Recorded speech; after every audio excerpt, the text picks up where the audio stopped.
বাস পুজোর সকালবেলায় ঘুম থেকে উঠি, দাদুকে ড্রয়িং শেখাতে বসে পড়েছে মনা। তারপরেই দাদুর হাতটা ধরে দেখো কিছু একটা আবদার করছে, তো তোমাদেরকে সেটা আমি পরে জানাচ্ছি। তা করতেই তোমাদের দাদাভাই চলে এলো। তোমাদের দাদাভাই রবিবার বৈকালে আমাকে দিয়ে সোমবার সকালে চলে গিয়েছিলো, আবার মঙ্গলবার সকাল হতে না হতে এই যে মেজর শালাকে নিয়ে চলে এলো স্টেশন থেকে। তো দেখো বড় শালা নিয়ে এলো রবিবার দিন আর মেজর শালা নিয়ে এলো মঙ্গলবার দিন। তারপরেই দেখো ওর মতলবটা বলেছিলাম না, দেখো কত ক্যাডবেরি আর চকলেট নিয়ে এসেছে। সকাল থেকেই বৃষ্টি শুরু হয়ে গেছে, মায়ের কাছে জলখাবার খেয়ে চলে এলাম বড় কাকার বাড়ি। তা আজকে এখানেই রান্নাবান্না হচ্ছে দিনের বেলায়। তো যাই হোক কাকিমার সমস্তটাই জোগাড় করে দিল। তারপরে দেখো আমরা সবাই মিলে বসে পড়েছি রান্না করতে। বসে রান্না শুরু করে দিয়েছে, আর মশলাপাতিগুলো কিন্তু আমাকে বলে দিতে হয়েছে যে কতটা কি পরিমাণ দিতে হবে। আর ভাই দেখো এই যে খাসি মাংস ঝোলেতে দেওয়ার জন্য গাছ থেকে পেঁপে পেরে নিয়ে চলে এলো। তারপরে দেখো সবাই মিলে বসে পড়লাম, আনন্দ করছি খুবই। আর আমার বড় কাকাও দেখো খুব ব্যস্ত হয়ে পড়েছে, সবাই এসেছে মেয়ে জামাই। তো যাই হোক এই যে আমার সব দুই কাকা তারপরে বাপি সবাই এলো একবার দেখা করতে। আর আমার মাও এসেছিলো, কিন্তু তখন আর মায়ের ভিডিওটা করা হয়নি।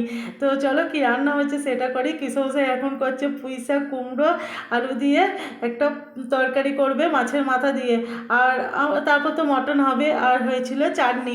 তো চলো এই যে সবাই মিলে গল্প করছি, কিন্তু কি বলো তো এসব অরিজিনাল ভয়েসগুলো তোমাদের সাথে আমি শেয়ার করতে পারছি না গো। আমাদের এখানে অনেক মাইক বাজছে, আর আমি তো সেই আওয়াজটা দিতে পারছি না, সেই জন্য আমি নিজেই একা ভয়েসটা দিলাম। তো চলো মাংস রান্না হচ্ছে, তারপরে দেখো রান্নাবান্না মানে শেষ করে আমরা সবাই মিলে একসাথে বসে পড়লাম মানে সবাই মিলে খেতে।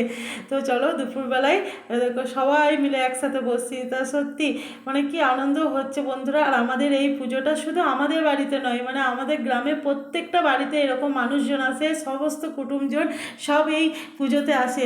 তারপরে খাওয়া দাওয়া করে রেস্ট নিয়ে চলে এলাম। দেখো আর তর মারছে না, আর কিছুদিনের অপেক্ষা, ছাদটা ঢালাই হবে, কিন্তু পাটাতন যখন শুরু করে দিয়েছে আমরা যা হোক করে উঠে পড়লাম।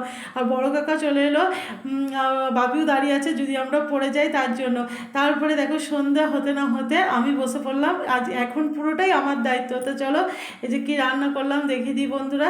এধারে মাংসের জন্য আলুটা তো কষানো হচ্ছে, আর হলো আলু পোস্ত চাটনি, এধারে চিকেনও হয়েছে কিছুটা, আর এই যে মটনটা মানে মা সকালবেলায় একটু সেদ্ধ করে রেখে দিয়েছিল, এরপর আমি রান্না করব। তা আমাদের বাড়িতে অনেকজনই আসে, এবারে শুধু ভাইয়ের 5টা বন্ধু ছাড়া আর কাউকে বলা হয়নি। আর তো মোটামুটি হয়ে গেছে, শুধুমাত্র মাটনটা হয়ে গেলেই রেডি। তো দেখো হয়েও গেছে মাটনটা, এবার খেতে দেবো সবাইকে এক এক করে। তো একটু বসেছিলাম, এরপর উঠে সবাইকে খেতে দিতে শুরু করলাম। তো সবার ভিডিও তো করা হয়নি। তো যাই হোক এই যে এখন সব মানে আমার ভাই পিসমশাই আর ওই যে ভাইটা, তাই এর পরিচয়টা দিদি, এটা মাসির ছেলে, মানে আমার মেজো ভাইয়ের মাসির ছেলে।